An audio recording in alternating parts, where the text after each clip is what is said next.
The transport ship dropped out of hyperspace with a shudder that felt in her bones. She had been traveling for 3 weeks to reach 4, and her body ached from sleeping in a bunk designed for species with different spines than humans possessed. She pressed her face against the small viewport and watched the planet grow larger. It was a brown and orange world, covered in deserts and rocky plateaus, with thin bands of green near the equators where water still flowed. This was the home of the Galactic Coalition's most prestigious sniper academy. Every major species sent their best marksmen here to train together, to learn from each other, and to forge the bonds that would hold the Coalition together in times of war. Was the first human to ever receive an invitation. She did not know if she deserved it. The transport landed on a wide platform of stone and gathered her single bag of belongings before walking down the ramp into the dry heat of 4. The air tasted like dust and something metallic. Around her, other recruits were disembarking from different ships, and she immediately felt small. They were the first to catch her attention. They stood nearly 3 meters tall, with 4 compound eyes that glittered like clusters of black gems. Their bodies were thin and angular, covered in a natural armor of chitinous plates.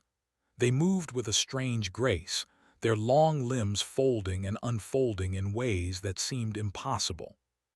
Then there were the, shorter but no less intimidating. Their skulls were elongated to accommodate the neural processors that their species had been installing in their brains for 10,000 years. They could calculate firing solutions faster than any computer, processing wind speed, distance, gravity, and 100 other variables in the span of a heartbeat. They came from a water world and looked like something between a frog and a human, with smooth blue-green skin that glistened even in the dry air. Their eyes were large and patient, and had read that they could hold their breath for up to 6 hours while lying motionless in ambush. And then there was her. Human, standing at 170 centimeters tall with brown skin, black hair tied back in a simple knot, and eyes that were just ordinary brown. She carried no neural processor. She had no natural armor. She could not breathe underwater or see in 4 directions at once. She was simply human.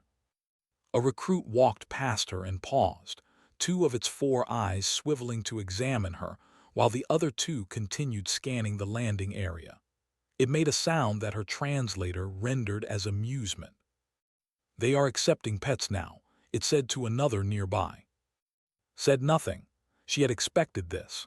Humans were new to the galactic stage, having only achieved faster-than-light travel 3 centuries ago. To species that had been crossing the stars for 10,000 years or more, humans were children, curiosities, certainly not equals. She followed the stream of recruits toward the main academy building, a sprawling structure carved directly into a mountainside. The architecture was brutal and functional, designed to withstand the harsh winds that swept across the plateau. Inside, the air was cooler, filtered and processed to be comfortable for multiple species. A veteran stood at the entrance to the orientation hall. He was but older than any had seen, with a neural processor housing that was dented and scratched from years of combat. His left arm was mechanical, a replacement for one lost in some battle she could not imagine. This was senior instructor, and his eyes moved across the assembled recruits with cold assessment. "You are here because someone believed you might become adequate," he said, his voice flat and hard. "Most of you will fail, some of you will die. This is the nature of what we do. A sniper does not have the luxury of being merely good. In the field you are alone, your spotter may be dead, your extraction may never come. You will have one shot to stop an enemy commander or a terrorist or whatever threat presents itself. One shot, and if you miss, people die." Felt the weight of his words settle into her stomach. "Tomorrow we begin live fire assessments," continued. "You will demonstrate your current capabilities so that we know how much work is required to make you useful. Rest tonight. You will need it." The recruits were assigned to barracks based on their atmospheric requirements. Found herself in a section with a few other oxygen breathers, including 3 and 1 other species she did not recognize. something small and covered in fur that spoke in rapid clicks. Her bunk was narrow and hard, but it was better than the transport ship. She lay on her back and stared at the ceiling, running through breathing exercises that her grandfather had taught her when she was young. In through the nose, slow and steady. Hold, out through the mouth, slower still. Feel the heartbeat calm. Feel the world grow quiet. Her grandfather had been a hunter in the mountains of what was once called Peru. He had never used a rifle with a computer scope or a targeting system. He had used patience and knowledge, and the kind of focus that came from generations of humans who survived by understanding the world around them. Had learned to shoot the same way. The next morning, she followed the other recruits to the firing range. It was an outdoor facility, a long stretch of flat ground with targets positioned at various distances. The nearest was 500 meters away. The farthest was barely visible, a tiny speck against the brown rocks at over 2,000 meters. Instructor stood on an elevated platform, watching everything. "You will engage targets as they are called," he announced. "You have unlimited time. Accuracy is all that matters." One by one, the recruits took their positions. Watched the named step up to the firing line first. He moved with confidence, his 4 eyes already tracking the distant targets. He did not even seem to aim. His rifle came up, there was a sharp crack, and the 500-meter target registered a hit. Then the 1,000-meter target. Then the 1,500. He completed the course in less than 2 minutes. They were even faster. Their neural processors fed them data directly, calculating adjustments before they even consciously registered the need. They fired almost as soon as they acquired a target, trusting their machines to do the thinking. They were slower but methodical, their patient nature evident in their careful approach. They hit their targets with mechanical precision. Then it was turn. She walked to the firing line and lowered herself to the prone position, settling her body into the dirt. She had been assigned a standard coalition rifle, a weapon she had practiced with during her journey here. It felt comfortable in her hands. She began to breathe. In through the nose, hold, out through the mouth. The first target waited at 500 meters. She could see it clearly through her scope, but she did not fire. She breathed. She felt her heartbeat slow. She felt the small movements of the air across her cheek. Behind her, someone laughed. "The human is napping," said, loud enough for everyone to hear. "Perhaps her primitive lungs require rest before she can function." More laughter rippled through the assembled recruits. Did not react, she continued to breathe, in, hold, out. She felt the moment arrive, that perfect stillness between heartbeats when her body was absolutely motionless. She squeezed the trigger with steady pressure, not pulling, not jerking, just a smooth, continuous squeeze until the rifle fired. The 500-meter target registered a center hit. She began breathing again, already settling into the rhythm for the next shot. More laughter from the recruits, though quieter now. They were watching her slow process with something between amusement and confusion. Shot by shot worked through the course. Each time she took longer than any other recruit. Each time she hit her target. By the time she finished, nearly 15 minutes had passed. Her score was adequate, not exceptional, not embarrassing, simply adequate. Looked at her as she rose from the firing position. 15 minutes, he said, all 4 eyes blinking in what she now recognized as mockery. In the time it took you to complete this simple exercise, a battle would have been lost. Your targets would have killed dozens. But I suppose for a human, merely hitting the target is an achievement. Looked at him calmly. "It is," she said, and walked away. That night she lay in her bunk and replayed the day in her mind. The other recruits were faster. Their technology was better. Their bodies were more suited to the task. On every measurable metric, she was the worst performer in the class. But she had noticed something they had not. The wind on the range had been light but variable, shifting direction every few minutes as thermal currents rose from the sun-baked rocks. The had compensated with their processors, making tiny adjustments to each shot. The had used their superior vision to read the movement of dust and grass. The had simply accepted a few minor deviations, trusting their overall accuracy to see them through. None of them had stopped to truly understand what the wind was doing. They had reacted to it, calculated around it, but they had not read it. She had felt the pattern in the air, the rhythm of the thermals, the way the breeze changed as the morning sun heated different parts of the range. She had known when the wind would shift before it shifted. She had timed her shots to the gaps in the current. It had taken longer, but she had never missed. The next morning, instructor called the class together for an announcement. His face was unreadable as always. "In 3 days, we will conduct a field evaluation on the northern plateau," he said.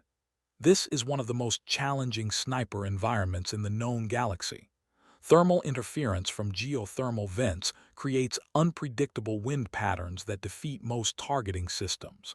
Many experienced marksmen have failed this evaluation. I expect most of you will fail as well." A murmur of concern ran through the recruits, even looked uncertain.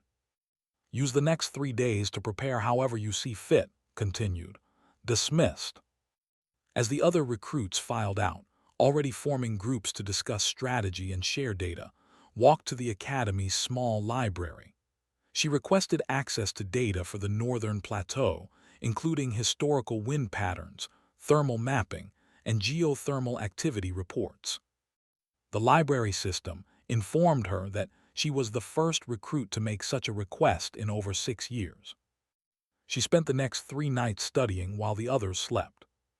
The transport carrying the recruits to the northern plateau flew low over the rocky terrain and watched the landscape change through the scratched viewport. The browns and oranges of the lower elevations gave way to blacks, and as they climbed higher, steam rose from cracks in the ground where geothermal vents released heat from the planet's restless interior. The vegetation here was sparse and strange, twisted plants that had adapted to the constant wind and the unpredictable temperatures. When they landed, the recruits stepped out into chaos. The wind hit immediately, a gust that pushed her sideways and filled her nose with the sharp smell of sulfur. But it was not the strength of the wind that surprised her. It was its inconsistency. In the span of 10 seconds, she felt it shift direction 3 times. Hot air rose from a nearby vent, creating an updraft that bent suddenly to the left as it met a cooler current flowing down from the higher peaks. This was not wind, this was a battle. Instructor led them to the firing positions, elevated platforms overlooking a vast stretch of broken terrain. Targets were positioned at extreme ranges, the nearest at 1,800 meters, the farthest at over 2,500. At these distances, even a slight miscalculation would send a round meters off target. "You may begin when ready," announced. "There is no time limit. Accuracy is all that matters." They stepped forward first, eager to demonstrate their technological superiority. The lead shooter, a female named Vex, raised her rifle and let her neural processor analyze the conditions. Data flowed through her enhanced brain, calculating wind speed, air density, humidity, temperature gradients, and dozens of other variables. She fired. The shot went wide by nearly 2 meters. She fired again, her processor already adjusting. Another miss, closer this time but still off target. Watched the frustration build in Vex's posture.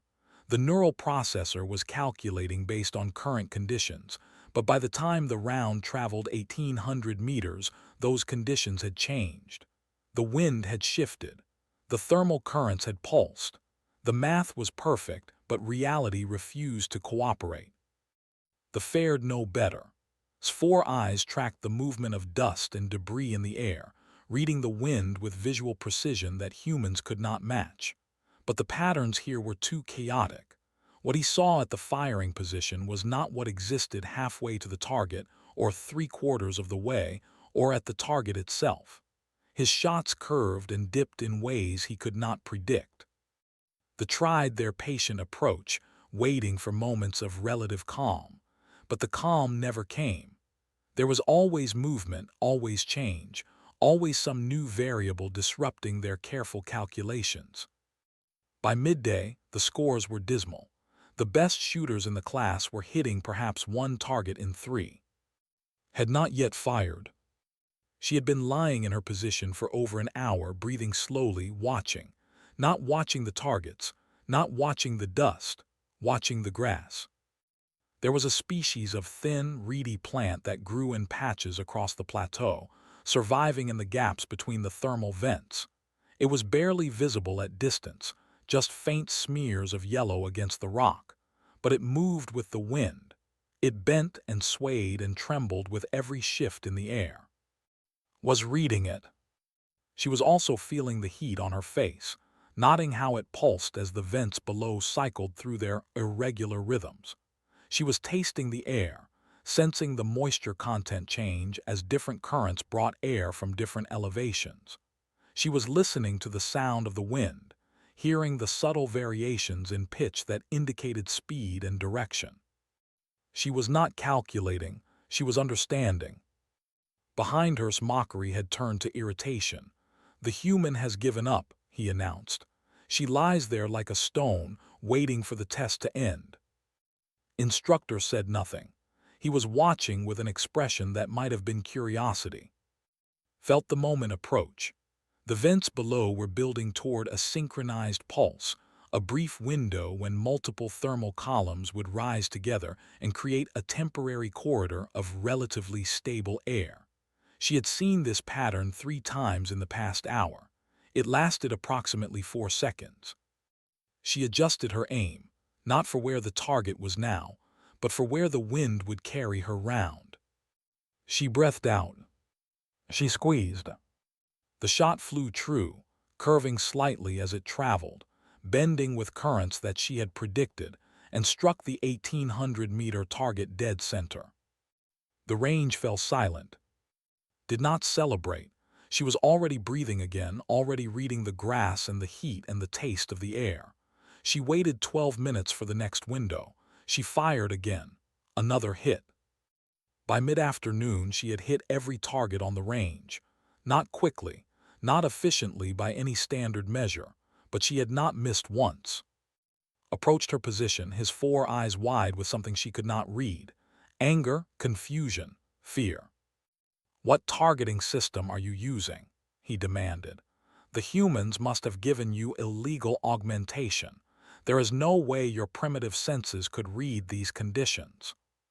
Looked at him calmly. "I am reading the wind." "That is not an answer. Wind cannot be read. It must be calculated, measured, processed. Even our neural networks struggle with the chaos here.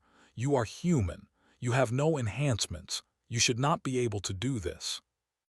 Instructor stepped forward, his mechanical arm clicking softly. "Return to your position. Your score is not yet complete." Hesitated, all 4 eyes fixing on with undisguised hostility. Then he turned and stalked back to his platform. During a rest period, while the recruits hydrated and recovered, a young named approached with cautious curiosity. Unlike, there was no hostility in her large, wet eyes, only wonder. "May I ask," said softly, "how you are doing this? I have been watching you. You do not seem to calculate, you simply know." Considered the question. "I am watching the grass," she said, "and feeling the heat from the vents, and listening to the sound of the wind as it passes over the rocks." Blinked slowly. "I see the grass, I feel the heat, but I do not understand what they tell you." Tried to explain. "The grass shows where the wind is moving near the ground. The heat tells me when the thermals are rising and how strong they will be. The sound tells me the speed. And when I put all of these together, I can see the pattern. I can predict what the wind will do in the next few seconds." "See the pattern," repeated. "With what sensors?" Tapped her temple. "These. Just my eyes, my skin, my ears. My species evolved to throw things, rocks and spears, before we had rifles. For 100,000 years, we hunted by throwing projectiles at targets that were moving through wind and weather. We learned to read the air because our survival depended on it. Stared at her for a long moment. Your species developed this ability naturally, without technology. Without technology, with only time and patience and a lot of failure, smiled slightly. We are very good at failure. We fail and then we try again, and eventually we learn. The rest period ended and the evaluation resumed. Continued her slow, methodical process. Other recruits fired dozens of rounds, hoping that volume would compensate for accuracy. Fired one shot at a time, waiting for the moment she knew would come. By the end of the day, she led the evaluation by a margin that no one could ignore. As the transport flew them back to the academy, instructor sat beside her. He did not speak for a long time. Then he said, quietly enough that the other recruits could not hear, "I have been teaching here for 30 years. I have trained shooters from 60 different species. None of them have done what you did today." Did not know how to respond. "Thank you, instructor." It was not a compliment, it was an observation. He turned his face toward her. The coalition has always assumed that human soldiers would be support personnel, engineers, medics.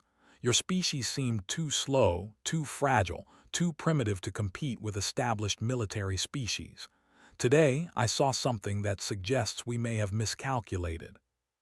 Before could reply, an alarm began sounding through the transport. Emergency lights flashed red. The pilot's voice came over the intercom. "All personnel, emergency alert.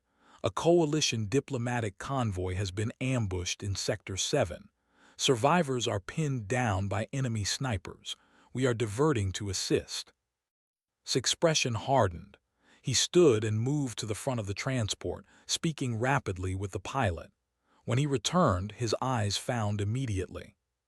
He said, "You're coming with the response team." Made a sound of disbelief. She is a recruit, a human recruit. You cannot be serious." Turned on him with cold fury. "Did I ask for your opinion? She is the best shooter on this transport right now. Do you want to argue scores with me?" The fell silent, all four eyes dropping in submission. Rose from her seat, her heart beating faster but her breathing still controlled. This was not a test anymore. This was real. "What is the situation?" she asked.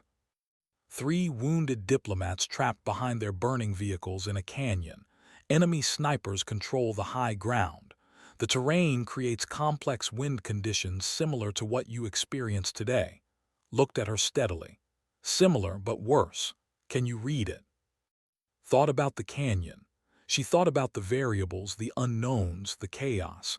She thought about people dying while she tried to figure it out. "I can try," she said. They came in fast and low, weaving between the canyon walls as enemy fire streaked past the hull. Was strapped into a jump seat beside instructor and 4 other members of the response team, including, who had insisted on joining despite his earlier humiliation. Through the small window, caught glimpses of the battlefield below, twisted metal that had once been vehicles, smoke rising in thick columns, the flash of weapons fire from positions high in the cliff faces. 30 seconds to insertion, the pilot announced. Enemy has overwatch from multiple elevated positions. I'm putting you down behind the only cover I can find. The banked hard and felt her stomach lurch. Then they were dropping, falling toward the canyon floor with controlled violence. The landing struts hit rock and the doors flew open. "Move," shouted. Ran. The air was hot and thick with smoke, and she could hear the crack of enemy rounds passing nearby. The response team sprinted toward a rocky outcropping, the only shelter between them and the enemy snipers. They made it barely. Behind the rocks, pressed herself flat and tried to control her breathing. Her heart was pounding, but she forced herself to slow down. In through the nose, hold, out through the mouth. Was already assessing the situation. I count at least 4 enemy positions in the cliffs. They have clear to the diplomats. Any rescue attempt will be cut down before it reaches them. One of the response team members, an experienced coalition sniper named, moved to a gap in the rocks and raised his rifle. He fired twice, quickly. A moment later, enemy rounds tore through the space where he had been. He barely pulled back in time. "They're good," said, breathing hard. "Very good, and they know the terrain." Nodded grimly. "They've been here for hours. They know every angle, every wind current." He turned to look at the burning vehicles 200 meters away, could see movement behind them. The diplomats were still alive, but they were trapped. "We need to take out those snipers," continued. "But they're in concealed positions. We can only shoot when they expose themselves to fire at us or the diplomats. And when they expose themselves, they're only visible for a second or less." Moved to study the cliff faces through his scope. "The wind in this canyon is worse than the plateau. Multiple thermal columns from the fires. Crosswinds channeling through the rock formations. My targeting calculations are useless." Looked at the team, then his eyes settled on. He said, "You're taking lead on." The silence that followed was absolute. Even the sound of distant gunfire seemed to fade. Was the first to break it. "She is a recruit, a human recruit. Her species has been spacefaring for barely 3 centuries. You cannot give her command of." "She's reading the wind." His voice cut through the protest like a blade. "Every shot she made on the plateau accounted for conditions the rest of you couldn't perceive. So shut up and give her your rangefinder." Stared at the instructor. His 4 eyes blinked in sequence, a sign of extreme distress. But he reached down and unclipped his advanced rangefinder from his belt, holding it out too. She took it. The device was warm from his body heat. "What do you need?" asked her. Moved to the edge of the rock formation and began to study the canyon. She did not look at the enemy positions. She looked at the air itself. The burning vehicles created columns of superheated atmosphere that rose and twisted. The canyon walls channeled cooler air from the shadowed areas, creating crosscurrents that collided and swirled. The geothermal vents that dotted this region added another layer of chaos, pooling heat upward at irregular intervals. It was like the plateau but compressed, more intense, more violent. And yet there was a pattern. Breathed in through the nose, hold out through the mouth. She could see it now, not with her eyes but with something deeper. The wind in this canyon was not random. It was a system, complex but not chaotic. The thermals rose in predictable pulses. The crosswinds followed the shape of the rock. The smoke from the fires moved in patterns that revealed the invisible currents. "I need time," she said quietly. "I need to watch." Nodded. "You have it. Keep the enemy's heads down. Don't try to hit them, just make them cautious." For the next 20 minutes, lay motionless at the edge of their cover. She watched the smoke rise and bend. She felt the heat wash over her in waves. She listened to the wind howl through the canyon, hearing the subtle changes in pitch as it flowed through different channels. Slowly the pattern emerged. The enemy snipers were in 4 positions, each one chosen for its concealment and its view of the diplomat's location, but realized that each position also had a weakness. The wind patterns in this canyon created corridors of relative stability, brief windows when a shot could travel true, and those corridors did not reach all 4 positions at the same time. There were moments when she could hit position 1, different moments for position 2, and so on. The trick was predicting when those moments would come. She checked the rangefinder. Position 1 was at 1,900 meters, high on the southern cliff face. Position 2 was at 2,200 meters to the northeast. Position 3 was at 1,800 meters, almost directly above. Position 4 was the farthest, 2,500 meters, partially hidden by a rock formation. Closed her eyes and breathed. She could feel the rhythm of the canyon now, the pulse of the thermals, the flow of the crosswinds, the pattern that connected everything. "Enemy sniper, position 1, she said, her voice calm and quiet. "He's going to lean out in 4 seconds to take a shot at the diplomats. The wind will push my round left and down at this range. Accounting now. She adjusted her aim, pointing at empty air. She breathed out. She squeezed. The round flew through the smoke and chaos. It curved left, then dropped slightly, following the current she had predicted. The enemy sniper leaned out of his position, exactly as she had said. Her bullet was already there. The figure jerked and fell, tumbling down the cliff face. Position 1 down, said, already shifting her aim. Position 3 next, 18 seconds. She waited, the team waited with her, no one spoke. At 18 seconds she fired again. Another hit, another enemy sniper fell. Position 2, she continued. 34 seconds. He will expose himself lower than expected. He's going to try a different angle after seeing his allies fall. Was staring at her with all 4 eyes wide. How do you know what he will do? Because it's what I would do, said simply. And because the wind will be clear for him at that angle in 34 seconds. He's reading the same canyon I am. He just doesn't know I'm reading it too. She fired. Position 2 went silent. 1 sniper remained. Position 4 said, 2,500 meters. He hasn't fired since I started shooting. He's being patient. He knows someone good is here. Looked at her. Can you hit him? Studied the cliff face through her scope. Position 4 was the hardest. The distance was extreme, and the wind corridor that reached it was narrow and brief. Yes, she said, but I need him to show himself, and he won't do that unless he thinks he has a clear shot.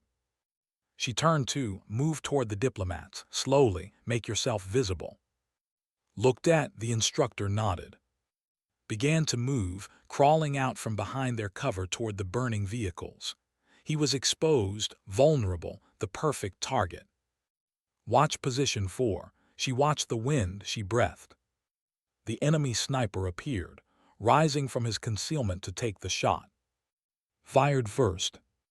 The round traveled for nearly 3 seconds, crossing 2.5 kilometers of hostile air. It rose and fell and curved, following a path that no computer could have predicted but that had known in her bones. The last sniper fell. The canyon was quiet. Was the first to move. He led the team to the diplomats, securing them and calling for medical evacuation. Followed, her rifle still in her hands, but her mind was somewhere else. She was thinking about her grandfather, about the mountains of Peru, about the generations of hunters who had learned to throw stones at moving targets in the wind. They had never known that their skills would matter on alien worlds. They had simply learned because they had to. The evacuation ship arrived an hour later. The diplomats were loaded aboard, wounded but alive. They would survive because had been there, because she could read the wind. On the flight back to the academy, approached her. His 4 eyes would not meet hers, and his voice was quieter than she had ever heard it. I spoke poorly, he said. I did not understand what you were. Looked at him. There was no anger in her eyes, no triumph, just a calm understanding. Neither did I, she said. For a long time. My people spent 100,000 years learning to read the world with nothing but our senses and patience. We didn't have neural processors or compound eyes or any of the advantages other species developed. We just had time and stubbornness and the willingness to fail until we got it right. Was silent for a moment. Then he said, perhaps there is more to humans than we believed. Perhaps, agreed, or perhaps you just never looked closely enough. When they returned to the academy, instructor called the class together. The other recruits had heard about what happened in the canyon. They looked at with different eyes now, not with mockery, not with pity, with something that might have been respect. What you witnessed today, said, was a demonstration of capabilities that most of you did not believe humans possessed. Corporal red wind conditions that defeated neural processors and compound eyes. She predicted enemy behavior with accuracy that our best tactical systems could not match. She saved 3 lives and eliminated 4 enemy combatants in conditions that would have killed most experienced snipers. He paused, his face unreadable. I have recommended Corporal for advanced placement in the Field Operations Program. She has accepted. A murmur ran through the recruits. Raised his mechanical hand for silence. Let this be a lesson to all of you. The coalition includes many species, each with their own strengths. We have always assumed we knew what those strengths were. We assumed that faster was always better, that technology would always win, that species without enhancements could not compete. He looked at. We were wrong. Later that evening, as packed her gear for transfer to her new unit, appeared at her door. The young's large eyes were bright with admiration. I wanted to thank you, said, for explaining, for helping me understand. Smiled, you'll figure it out. It just takes time. How much time? Thought about all the years of training, the failures, the slow, patient work of learning to feel what could not be seen. My species has been at it for 100,000 years, she said, but you don't need that long. You just need to start paying attention, to stop trusting your technology and start trusting your senses. The wind is always speaking. You just have to learn to listen. Nodded slowly, processing this. Then she made a gesture that's translator identified as deep respect. I hope we serve together someday, said. Me too. The next morning, walked to the landing pad where her new unit waited. A squad of experienced operators, mixed species, all veterans of conflicts across the galaxy. They watched her approach with curiosity but not hostility. The squad leader, a grizzled human named Tors, stepped forward and offered his hand. Shook it. Welcome to the team, Tors said. We've heard about what you did in that canyon. Impressive work. Thank you, sir. Tors grinned. Don't thank me yet. The missions we take make that canyon look like a training exercise. But if you can read wind like they say you can, you'll fit in just fine. Behind her heard footsteps. She turned to see instructor approaching, his mechanical arm catching the morning light. He said, a moment.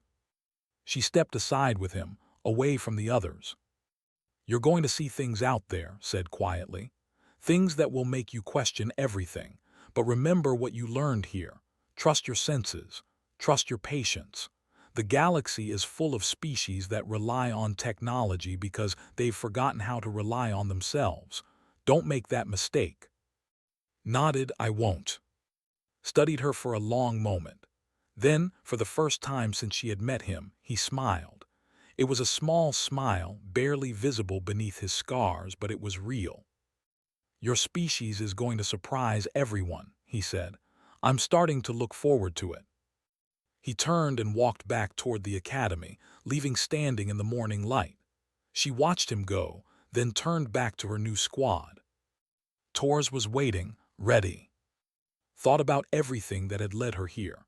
The transport ship, the mockery, the plateau and the canyon and the lessons learned in fire and wind. Ready, she said. She walked onto and the doors closed behind her. In the weeks that followed, stories began to spread through the coalition. Stories about a human sniper who could read the wind, who could hit targets at impossible ranges in impossible conditions, who had saved diplomats and killed enemies and done things that should not have been possible for someone without enhancements or processors or any of the advantages that other species took for granted. And in the training halls of 4, a new class of recruits gathered for their first orientation. Instructor stood before them and silent, watching as they took their seats. And a dozen other species, all eager to prove themselves. And among them, for the first time in Academy history, there were 3 humans. Looked at them. He remembered lying motionless on the plateau, breathing slowly, reading patterns that no one else could see. You are here because someone believed you might become adequate, he began, the same words he always used. But then he paused, and his eyes found the humans in the crowd. Some of you, he said, may become more than that. somewhere across the galaxy, lay on a rooftop in an alien city, watching the wind move through the streets below. Her rifle was beside her. Her breathing was slow and steady. She was reading the air. She was understanding the patterns. She was doing what her ancestors had done for 100,000 years, the same thing that had kept her species alive when they were prey on a dangerous world. She was waiting for the perfect moment. And when it came, she would not miss.